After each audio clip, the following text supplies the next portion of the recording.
Imagine owning a vineyard passed down through generations, only to have your HOA call the police on you for working your own land. That's exactly what happened to Daniel. But within 6 minutes, the officers and the HOA discovered a truth that changed everything. Daniel didn't just own the vineyard, he owned the entire valley, beneath their million-dollar homes, and when the HOA tried to fight him, their empire collapsed in the most dramatic way possible. The vineyard in the Valaith Valley stretched wide and green beneath the summer sky, a quiet pocket of land tucked away from the noise of nearby towns. Rolling hills framed the horizon, their slopes catching the golden light as though they had been painted by hand. In the middle of this valley lay rows of carefully tended vines, neat and orderly, their leaves shimmering in the sun. The vineyard was not just a business, it was a legacy, a piece of land that carried decades of care, patience, and history. The vineyard belonged to Daniel Whitaker, a man in his 40s with a reputation for working quietly and keeping to himself. To those who drove past the valley, the sight was picturesque, the farmhouse set against the hills, the long wooden barn, the subtle glint of irrigation lines weaving through the rows. But to Daniel, the land was more than scenery. It was his inheritance, passed down from his grandfather, who had carved the first vine posts into the earth long before gated communities and homeowners associations dotted the surrounding region. Daniel had grown up walking these rows, learning the soil's secrets, studying the subtle changes in weather and growth. When his grandfather passed, he left not just land, but the entire valley in Daniel's name, a vast stretch of acreage that extended well beyond what most people realized. The deed, tucked neatly into a fireproof box, covered the slopes, the stream that wound through the land, and the low-lying flats where new residents had begun building homes. The HOA appeared years later, when developers purchased a parcel on the far edge of Daniel's valley and began constructing a neighborhood. They built manicured cul-de-sacs, erected matching mailboxes, and laid down rules about grass length, paint colors, and fence heights. The HOA thrived on control, drawing power from the illusion that their reach extended everywhere. But what most residents didn't understand was that their pristine subdivision sat entirely within the boundaries of Daniel's valley. At first, there was no conflict. Daniel worked his vineyard, and the HOA governed their rows of suburban houses. But as the neighborhood grew, board members became emboldened.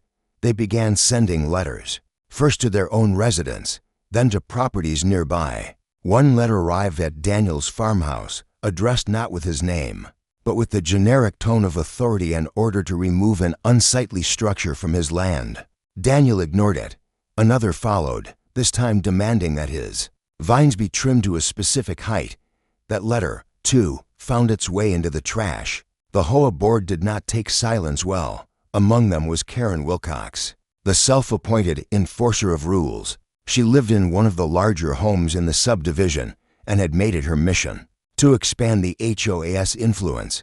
Karen saw Daniel's vineyard not as heritage or livelihood, but as a blemish against the uniform image she wanted for the neighborhood. She complained about the smell of fertilizer, about the workers' trucks arriving at dawn, about the very sight of vines creeping up the hillsides. In her eyes, the vineyard did not belong. It was only a matter of time before complaints escalated into action. The HOA board convened, drafting letters with harsher language. When those went unanswered, they began threatening fines. Daniel knew none of these threats held weight. His land lay outside their jurisdiction, but the persistence of their intrusion gnawed at him. He had spent years in solitude, tending the valley, and now strangers acted as if they had the right to dictate its use. The breaking point came one summer afternoon as Daniel's crew harvested grapes. The sun blazed overhead, and baskets filled quickly as the workers moved down the rows. Laughter and chatter rose above the hum of insects. But beyond the fields, on the HOA streets, Karen seethed. She had filed complaint after complaint, and still Daniel ignored her. That day, she decided enough was enough. She called the police. Her report was exaggerated, painting a picture of disorder and illegality. She claimed the vineyard was operating without permits, that trucks were blocking roads, that dangerous chemicals were stored in unsafe conditions. She demanded immediate action. insisting that the officers enforce community standards. With Karen's influence and her loud, unrelenting tone, the call was treated with urgency. Within minutes, squad cars rolled down the narrow lane leading into the valley. Their sirens were off, but the flashing lights cut through the vineyards. Calm, workers paused, watching with confusion as the vehicles pulled up near the barn. Karen followed behind in her SUV, her eyes sharp with the anticipation of victory. She believed the law was finally on her side, and that Daniel would be forced to bow to the HOA's will. But what she didn't understand was the truth that Daniel had kept quiet for years. The vineyard wasn't just a patch of land near their subdivision. The vineyard was the valley. And the valley, every hill, every stream, every inch of soil beneath their houses, belonged to him. The officers stepped out, scanning the scene. Preparing to address what they had been told was a violation, Karen strode forward, already gesturing toward the rows of vines, already painting Daniel as the villain of her narrative. The HOA board members had followed in their cars, gathering like spectators eager to watch a confrontation. They believed they were moments away from stripping Daniel of his independence, bending him beneath their rules. Yet as the officers began their work, asking questions, examining records, and walking the land, something unexpected surfaced. Within minutes, the foundation of Karen's argument began to crack. The property lines didn't align with her claims. The permits she insisted were missing had already been filed, long before the subdivision had existed. The land she called community space was clearly listed under a single name. On every document the county held, Daniel's name. And when one of the officers finally returned from a call to confirm ownership with the county registrar, the revelation landed like a thunderclap. Not only did Daniel own the vineyard, he owned the valley itself. The subdivision, the HOA, the carefully painted houses with their matching shutters, they all sat on land leased under terms none of the board had bothered to review. The homeowners had bought their properties, but the valley itself, the ground, beneath their lawns and driveways, still belonged to Daniel's family trust. In 6 minutes, the HOA's certainty collapsed. Karen's voice faltered, her confidence slipping as the officers turned their questions on her. Instead, the board members exchanged uneasy glances, realizing they had crossed a boundary far larger than any hedgerow or fence line, and Daniel, quiet and composed, finally stepped forward, carrying with him not just the weight of the vineyard, but the unshakable truth of ownership. The HOA had called the police to strip him of power. Instead, they had uncovered just how little power they truly had. The valley was his, and the battle had only just begun. Cracks in the HOA revelation spread through the gathered crowd, like fire through dry grass. What began as whispers quickly swelled into disbelief. The HOA board members, once standing tall and smug, now shifted uneasily, their arms crossed tighter, their voices lowered. Karen, who had marched into the valley with righteous fury, found herself standing alone in the harsh light of truth. Her demand for enforcement had unraveled, exposing not Daniel, but the arrogance of the HOA. The officers, now armed with confirmation from the county, no longer looked at Daniel with suspicion. Their posture relaxed, their questions shifted, and their presence took on the tone of observers rather than enforcers. They realized they had been called into a civil matter twisted by the HOA's overreach, a matter they had no reason to escalate. Daniel's paperwork was clear, his permits current, and his ownership indisputable. For the workers in the vineyard, it was a moment of quiet vindication. They returned to their harvest with renewed energy, baskets filling with dark clusters of grapes, while their laughter floated through the rows. The disruption had been an irritation, but to them, Daniel's calm composure had never wavered. He stood as he always had, patient, grounded, rooted as deeply as the vines themselves. But for the HOA, the scene was catastrophic. Their illusion of control, carefully cultivated in their cul-de-sacs and bylaws, had been shattered. Karen, however, was not a woman to retreat quietly. She stepped forward again, her tone sharpened by desperation, insisting that the officers must act. She ranted about community harmony, about property values, about noise and dust from the vineyard. Yet the more she spoke, the more it became clear she had no authority here, The officers, unwilling to indulge her further, reminded her of jurisdiction. The HOA's power extended only within its own covenant agreements, not across the valley, not over the land that Daniel owned outright. And so, after only 6 minutes of truth unraveling lies, the police cars rolled back up the lane, leaving behind a stunned crowd in a valley that suddenly felt much larger in its silence. The fallout began almost immediately. Word spread through the neighborhood that the Vineyard wasn't just nearby farmland, it was the foundation of everything. The very soil beneath manicured lawns, beneath children's playgrounds, beneath patios and driveways, all traced back to the Whitaker deed. The discovery unsettled homeowners who had believed their properties were sovereign, their HOA supreme. Questions began bubbling up in kitchens and driveways. What did this mean for their investments, for their rules, for the power of the board? The HOA scrambled to contain the panic. Emergency meetings were called, where Karen and her allies tried to twist the revelation into a threat. They painted Daniel as an opportunist, a land baron who might one day strip the homes from their owners. Fear was their weapon, and they wielded it with urgency. But the cracks in their authority widened as homeowners began to doubt if the HOA hadn't even known the full extent of land ownership beneath their community. How much else had they misrepresented? Meanwhile, Daniel continued as though nothing had changed. He harvested grapes, repaired trellises, and checked irrigation lines. But his silence was not passivity, it was strategy. He knew the HOA's panic would spiral, and with every frantic move they made, their credibility would erode further. He had no need to attack. The truth itself was his ally. In the weeks that followed, tensions between the HOA board and residents intensified. Homeowners who once admired Karen's confidence began questioning her leadership. They pressed her for answers. Why had she involved the police in a matter beyond her control? Why had she antagonized the man who owned the valley? Why hadn't the board been transparent about the subdivision's relationship to the land? Karen's fiery certainty could not mask the hollow core of her arguments. The HOA board fractured. A few members resigned quietly, unwilling to face the growing backlash. Others doubled down, rallying behind Karen, desperate to salvage the image of control. They drafted new letters to Daniel, attempting to impose rules with even greater force, hoping that sheer persistence might restore the balance of power. But each letter was ignored. Each demand went unanswered, and every act of defiance from Daniel reinforced his position. The HOA had no reach here. It was then that Daniel began to reveal his hand, not with confrontation, but with subtle reminders of his ownership.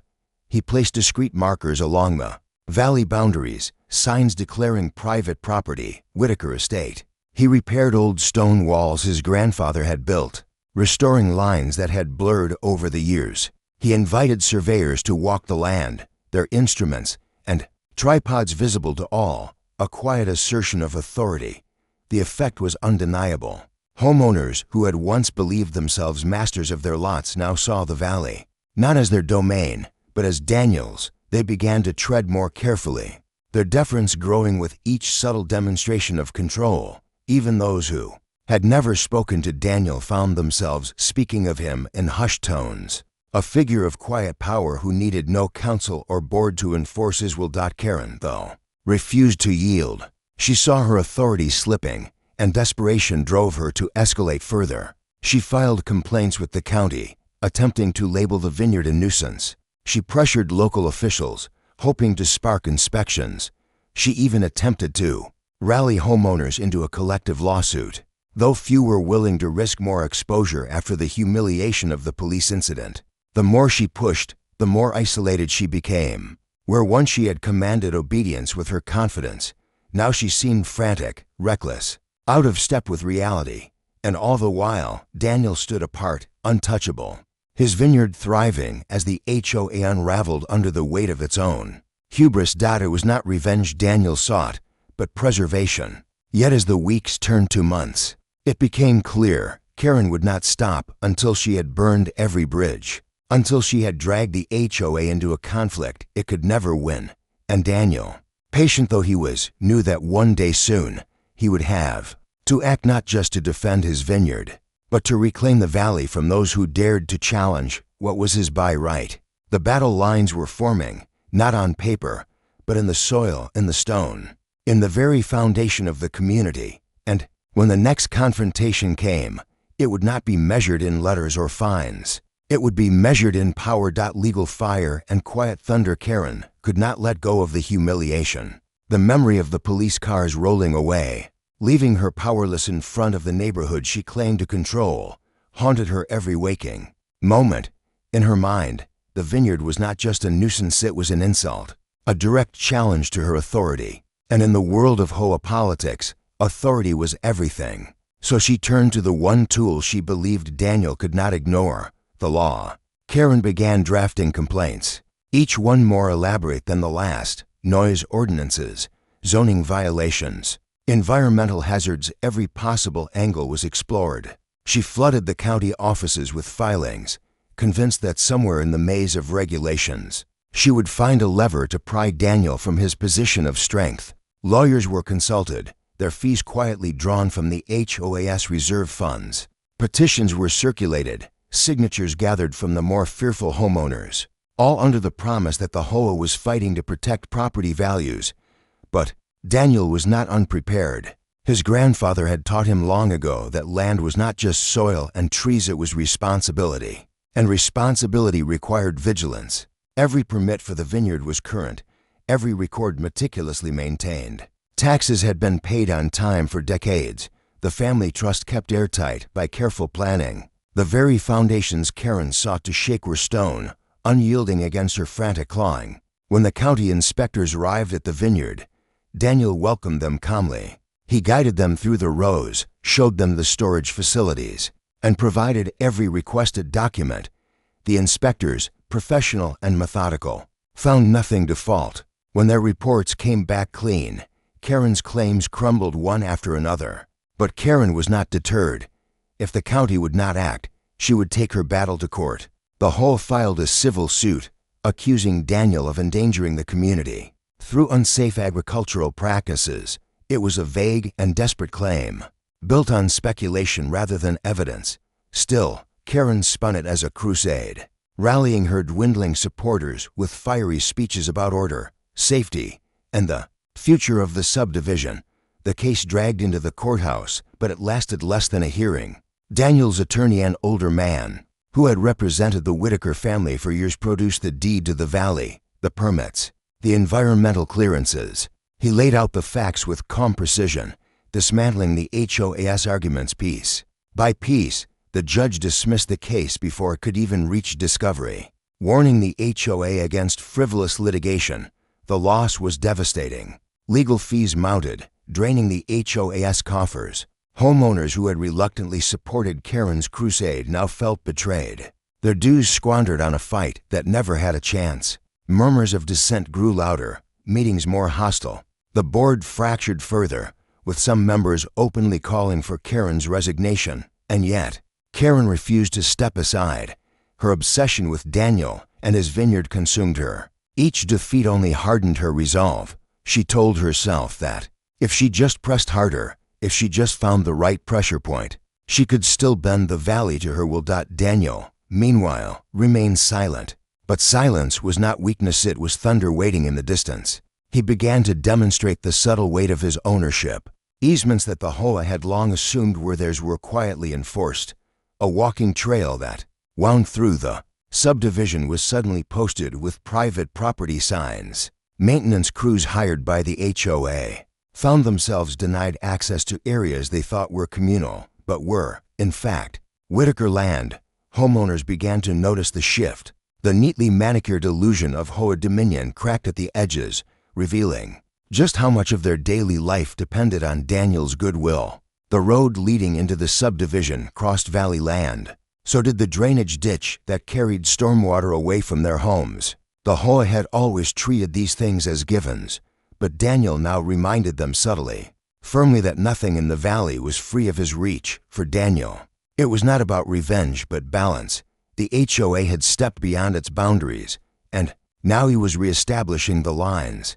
Yet the effect on the community was seismic. Homeowners who once scoffed at the Vineyard now found themselves walking carefully, aware that the man they had dismissed held the valley in the palm of his hand.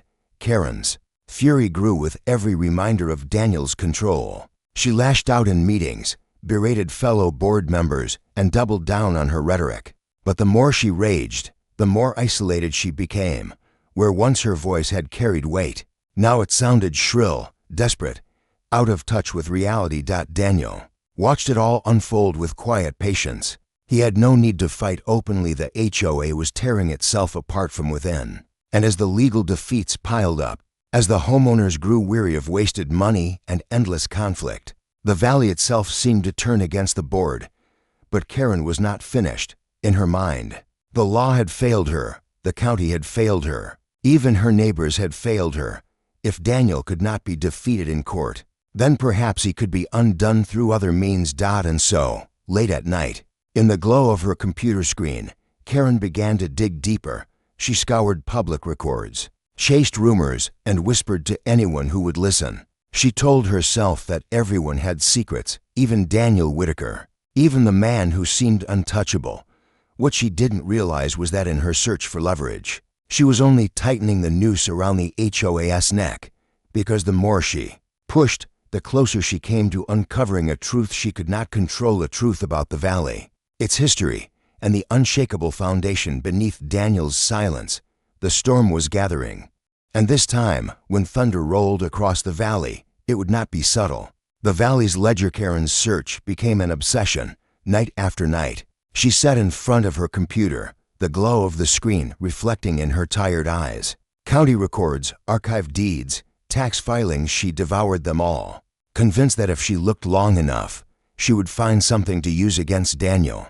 What began as a crusade to protect her vision of the neighborhood had morphed into something darker. It was no longer about property values or community standards. It was personal.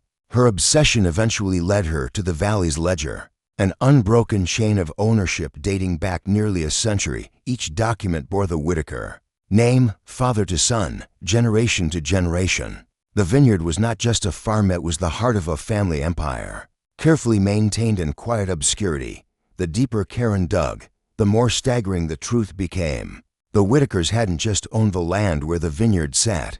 They had secured mineral rights beneath the soil, water rights to the stream that fed the valley, and easements controlling access roads. Even the picturesque pond that homeowners thought of as community space was cataloged in county records as Whitaker property. The HOA had built its playgrounds and walking trails, not on communal ground, but on land leased, knowingly or unknowingly, from the Whitaker Trust. It was a revelation that should have humbled her. But to Karen, it was fuel. She twisted the facts into a narrative of greed.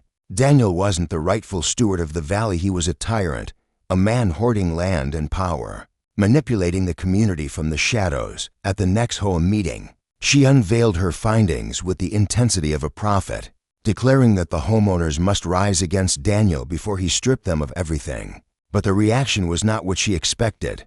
The residents sat in uneasy silence. They had already grown weary of Karen's battles, weary of seeing their dues vanish into legal fees and fruitless campaigns. Now, faced with the undeniable scope of Daniel's ownership, many realized the futility of resisting him. Instead of rallying to Karen's side, they shifted uncomfortably in their chairs, some exchanging worried glances, others staring at the floor. For the first time, Karen saw doubt in their eyes, not doubt about Daniel, but doubt about her still. She refused to stop. She filed new complaints, this time with state agencies, alleging water misuse and environmental violations. She called local reporters, spinning dramatic tales about a land baron exploiting families. She even organized a protest at the edge of the Vineyard, though barely a dozen residents showed up, their signs drooping in the summer heat. Daniel watched it all from a distance, his expression unchanged. To him, Karen's noise was just that noise, but he also knew the danger of letting it fester. Lies had a way of planting roots, and if left unchecked, they could poison even the strongest soil. So, Daniel decided to speak, not loudly, not with bluster, but with the calm precision that had defined his family for generations. He invited county officials to tour the valley, walking them through the Vineyard, the stream, and the boundaries of the subdivision. He produced records that traced ownership cleanly through decades, documents so airtight that even the most skeptical inspector could find no cracks. He demonstrated sustainable water management practices, highlighted conservation efforts his family had undertaken, and explained the trust that ensured the valley would remain intact for future generations. The officials left impressed, their reports glowing. Local journalists who had come to cover Karen's accusations instead wrote pieces praising the Vineyard's heritage and the Whitaker family's stewardship. Far from exposing a tyrant, Karen had unintentionally cast Daniel as a protector of the valley, a man whose quiet dedication preserved a piece of land that might otherwise have been consumed by unchecked development. The narrative shifted swiftly and decisively. Homeowners who had once grumbled about tractors and fertilizer now looked at the vineyard with new respect. Some even approached Daniel directly, apologizing for the hostility of the HOA. Others began to question openly why their dues were being wasted on battles they could never win. The boardroom, once Karen's stronghold, became a place of mutiny. One by one, board members resigned, unwilling to sink further into her obsession. The HOA treasury, drained by lawsuits and filings, teetered on the brink of insolvency. Without funds, without allies, Karen's authority shrank to a shadow of what it had once been. But Karen did not see defeat. She saw betrayal. To her, the homeowners were cowards, the officials corrupt, the journalists blind. Everyone was under Daniel's sway, everyone complicit in his supposed tyranny. And if no one else would stand against him, then she would do it alone. It was in this isolation that she made her final, reckless choice. Convinced that the law, the courts, and even her neighbors had failed her, Karen turned to confrontation. She began plotting ways to disrupt the vineyard, directly blockades, trespassing, anything to prove her point. Her SUV became a familiar sight at the edge of the rows, where she sat for hours, glaring at the workers, scribbling notes in a battered journal. Her presence did not go unnoticed. The workers whispered about her, their unease growing. Homeowners, too, began to complain not about Daniel, but about Karen. The woman who had once ruled the HOA with fear now looked unhinged, consumed by a fight no one else wanted. Daniel, still patient, still rooted, waited. He knew the valley better than anyone, knew how storms built and broke, and he could see that Karen was nearing her breaking point. The question was not if, but when. The valley had endured seasons of drought and flood, of fire and frost. It had seen men rise and fall, fortunes built and lost. Through it all, the land remained, and Daniel knew, as his grandfather had known, that the valley always revealed the truth in time. Karen believed she was about to deliver her final blow. What she didn't realize was that her obsession had already doomed her, and that the valley itself was about to deliver the reckoning she had been running toward all along. The breaking point summer sun beat mercilessly down on the valley, turning the fields golden and filling the air with the sweet, heavy scent of ripening grapes. For Daniel, this was the season of promise, when the vineyard brimmed with life and harvest drew near. But for Karen, it became the season of war. Her car was now a fixture at the edges of the vineyard. Day after day, she parked along the narrow gravel roads, scribbling in her notebook, photographing workers, recording the hum of machinery with her phone. She claimed it was evidence, though no one knew what crime she thought she was documenting. To the homeowners, it was unsettling. To the vineyard workers, it was harassment. To Daniel, it was the quiet rumble of a storm he knew could not be ignored forever. Karen's obsession had reached its final, feverish pitch. She began planting rumors in the community again, telling anyone who would listen that Daniel was poisoning the soil with chemicals, diverting water illegally, and planning to evict homeowners by force. Most ignored her, but a few, tired of her relentless presence, asked the HOA board to intervene. The board, however, barely existed, with members resigned, and the treasury nearly empty. It was little more than a title clinging to paper. Karen alone carried its name, wielding it like a broken sword. But broken swords can still cut when swung wildly. One morning, residents awoke to signs hammered into the ground. At the subdivision entrance, they bore crude messages: "Stop the vineyard tyrant," and "This land belongs to us." Karen had staked them herself under the HOA banner, declaring a community protest. She sent out frantic emails, urging residents to stand with her, to show the world they would not be silenced. Only a handful showed up, clutching homemade signs. They gathered at the vineyard's edge, chanting half-heartedly while Karen barked, slogans with manic energy, but their protest met silence.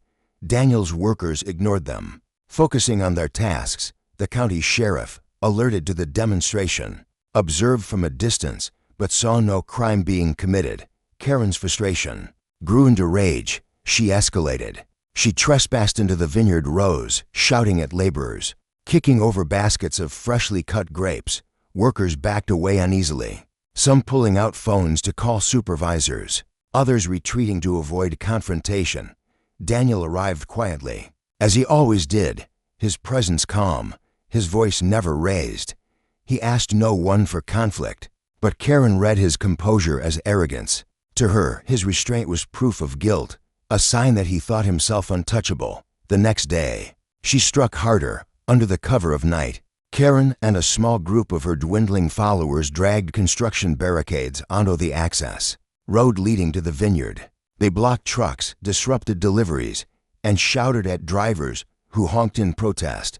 By morning, the blockade had become a spectacle. Neighbors looked on in disbelief, some filming from their porches, others shaking their heads. The sheriff's deputies soon arrived, dismantling the barricades and warning Karen that she had crossed a legal line. But warnings meant nothing to her now. She returned again and again, each time more aggressive. She scattered nails across the gravel road.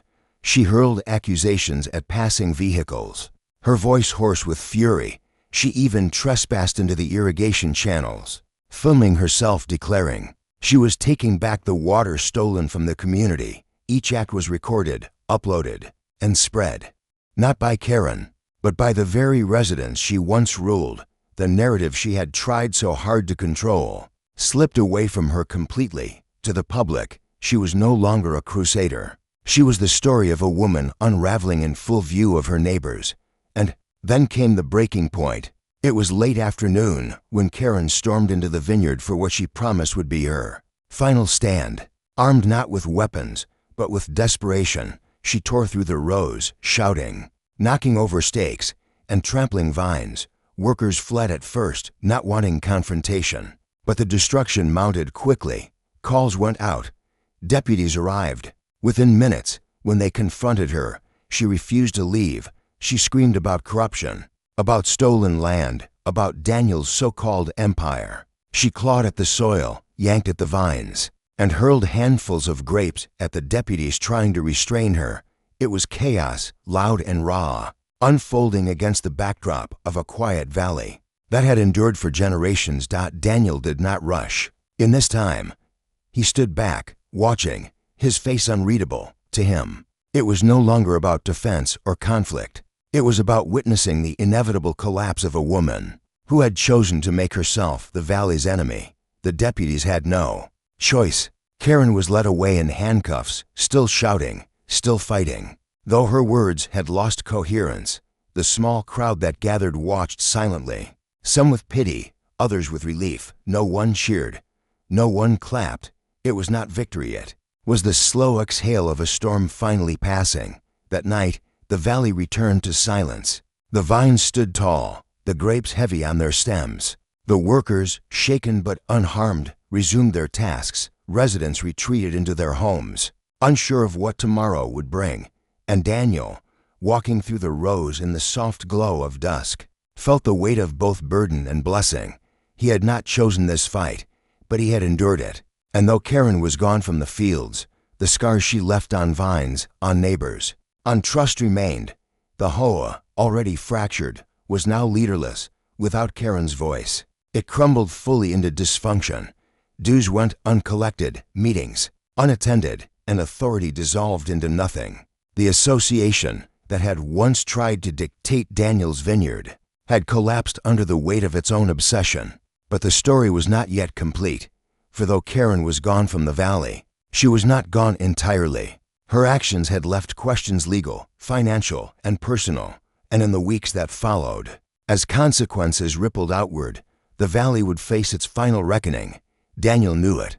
The residents sensed it, and the soil itself seemed to hold its breath, because storms don't truly end when the rain stops. They end when the damage is counted and the rebuilding begins. And the valley was about to begin counting. The valley's reckoning days after Karen's arrest were eerily quiet. The protest signs, once shouting from the subdivision entrance, sagged and wilted under the late summer sun. Her SUV, which had become a constant fixture near the vineyard's edge, sat abandoned, eventually towed away like a forgotten relic. For the first time in months, the valley breathed again. But silence, after a storm, is deceptive. Beneath it lies the settling dust, the tallying of damage, the reckoning of what has been broken and what can still be saved. And the valley had much to reckon with. Karen's arrest sparked a series of cascading events. Her charges trespassing, vandalism, obstruction, and disorderly conduct were minor in isolation, but together painted a picture of escalation. Local news outlets covered her outburst, not as the heroic defense she had once imagined, but as the meltdown of a woman consumed by her own crusade.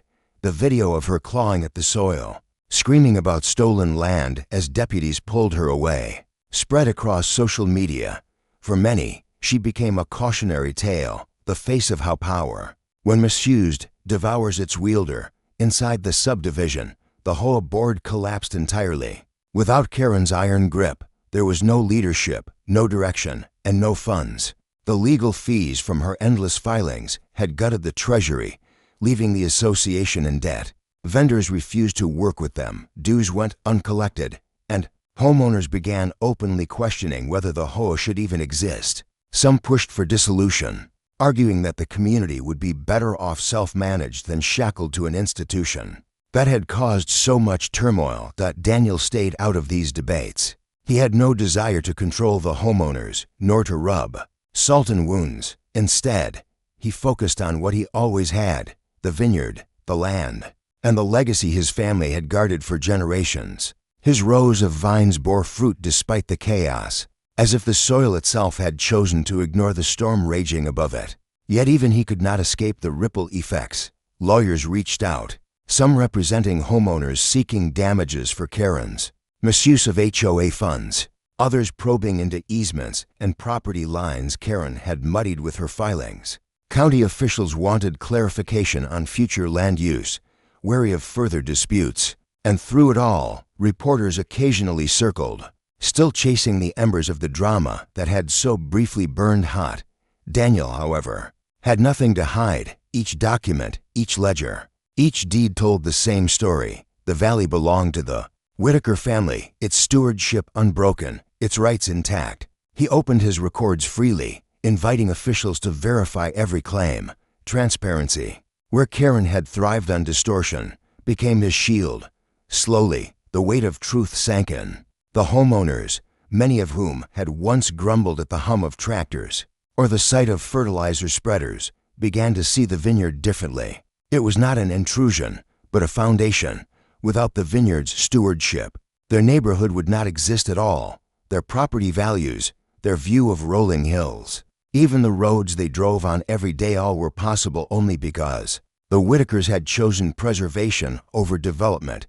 Some neighbors approached Daniel personally. They thanked him for his patience, for his silence when others shouted, for his willingness to let the truth emerge rather than forcing it down their throats. A few even offered to volunteer during harvest, eager to be part of something larger than the bickering that had defined their community for too long. Karen, meanwhile, faded into absence. Out on bail, she retreated from public view. The woman who had once commanded rooms with her sharp voice now became a recluse. Her reputation shattered, she sold her home quietly, slipping away from the valley she had tried so desperately to dominate. To the residents, her name became a cautionary whisper, a reminder of how quickly authority could twist into obsession. With her departure, the subdivision voted to dissolve the HOA entirely. The motion passed easily, carried not by anger but by exhaustion. Residents were tired of meetings that bred conflict, tired of dues that vanished into endless disputes, tired of leaders who saw power as a weapon rather than a service. They chose freedom, even if it meant less structure. For them, peace mattered more than control. And so, the hole that had called police on Daniel, that had waged war against his vineyard, ceased to exist. It dissolved into memory, a chapter in the valley's long history that would eventually be reduced to stories told in low voices at backyard gatherings. Daniel, walking the rows one cool morning, as the first hints of autumn touched the leaves, felt the shift in the air. The valley was his again, wholly and undeniably, not because he had fought for it, but because he had endured. He had trusted the land, trusted time, and trusted that truth, like a well-tended vine, always bore fruit when cared for with patience. The vineyard thrived that season. The harvest was rich, the grapes plump and sweet, their skins bursting with flavor that only years of careful stewardship could produce. Barrels filled, cellars stocked, and the valley once more echoed not with shouting or sirens, but with laughter, music, and the quiet joy of work done honestly.